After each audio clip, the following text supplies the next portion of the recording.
We all know we need it. We've all endured the effects of a poor night's sleep. Daytime drowsiness, irritability, caffeine and sugar cravings, and difficulty thinking. Most of us are able to bounce back quickly so long as we are able to get several consecutive nights of restorative sleep. But many of you aren't getting restorative sleep, nor are you getting enough sleep on a consistent basis. And your health is suffering because of it, more so than what you may realize. Restorative sleep is imperative for optimal health. Your body will never function well if you are always shortchanging yourself on sleep. Sleep deprivation, whether it's due to not enough hours or from poor quality, will wreck your health. It's why my team and I spend so much time addressing sleep with our patients. You need to understand that when you don't sleep well, it is a stress on the body. After a poor night's rest, your body responds by activating its sympathetic nervous system and pumping out adrenaline and cortisol, all in an attempt to keep you awake and alive. And we've already discussed what chronic activation of the sympathetic nervous system and chronic elevations of adrenaline and cortisol can do to your body. Chronic sleep deprivation is a major contributor to chronic disease. Poor sleep or chronic sleep deprivation is often a chicken or egg scenario. Is your poor sleep quality due to underlying metabolic derangements, or is your lack of quality sleep causing those same metabolic derangements? Sometimes we just don't know, but rarely does it change what we do. We're always going to attack on all fronts: diet, nutrient status, gut health, toxin exposures, stress, physical activity, and sleep hygiene. The consensus among sleep researchers is that most of us need 7 to 8 hours of uninterrupted sleep.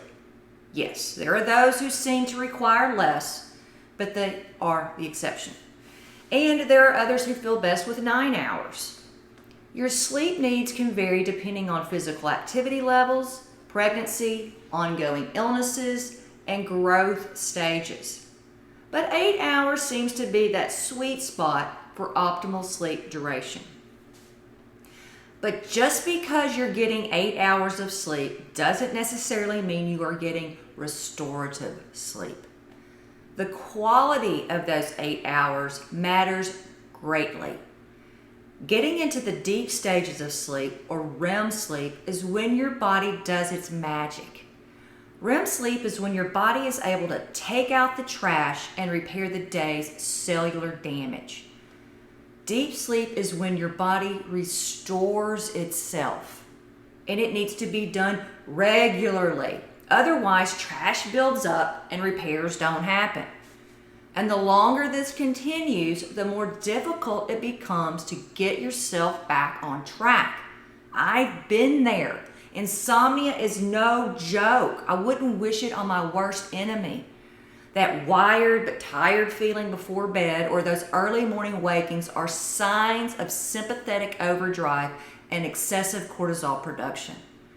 My health coaches will have much more to say on this topic, along with strategies to engage the parasympathetic nervous system and reduce cortisol production.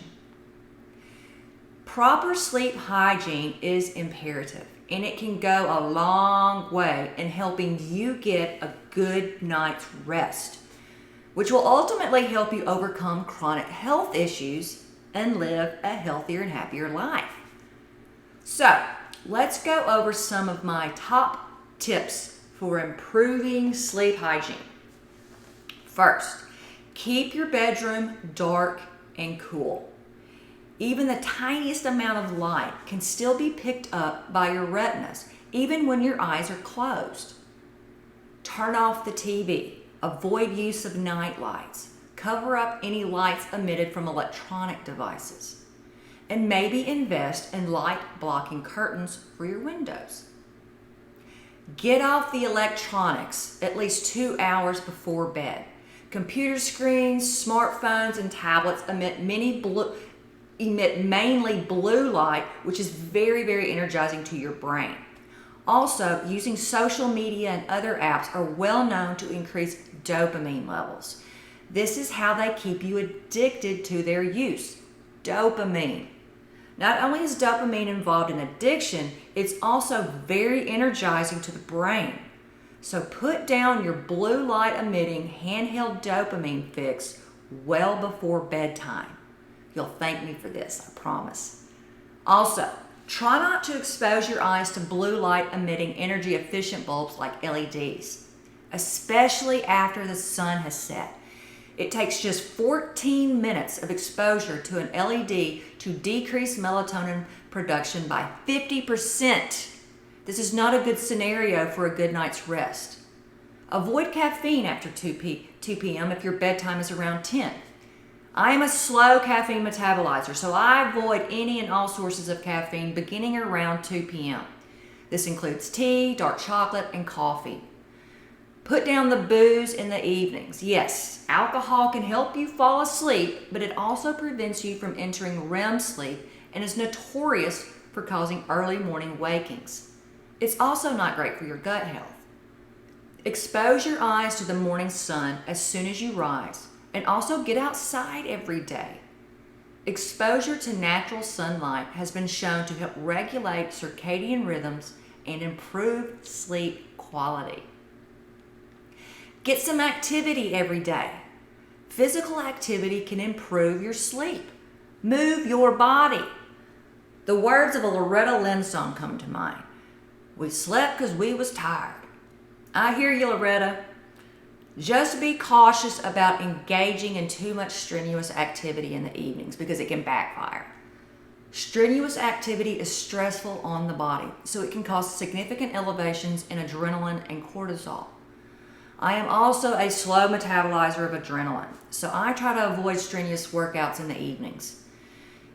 It not only amps me up, but it can also cause temporary electrolyte imbalances that I'm not always able to correct before I go to bed. Develop a calming bedtime routine and avoid lounging in your bed until you are sleepy. Make your body associate the bed with sleep and not lounging. Maybe read a book or listen to calming music in the evenings. Soak in the tub, practice meditation, pray. Find something that calms you down and make it a habit in the evenings. And try to keep the same sleep schedule. Wake and rise at the same time, even on the weekends. Your body will love you for this. And for you night shift workers, this applies to you too. Keep the same sleep schedule, even on your off days. And if possible, try to find a job with a day schedule. One of the reasons I decided to stop working in the ER is because of this. My health deteriorated greatly from all of the night shifts. Shift work is tough on circadian rhythms and tough on your health. And the least and last popular tip is to get the kids and pets out of the bedroom. Playing tug of war with blankets all night is no fun. Neither is hearing your dog scratch, bark, and snore. And kids are like little heaters. My old dog Bacchus, who was going blind, would get stuck in the corner and start barking this most shrill, panic-inducing bark ever. And there was no going back to sleep after waking up to that. I'm not saying they should be permanently banished, but if you're having sleep issues, you will want to reclaim your bedroom. Sleep is important, folks. Very, very important.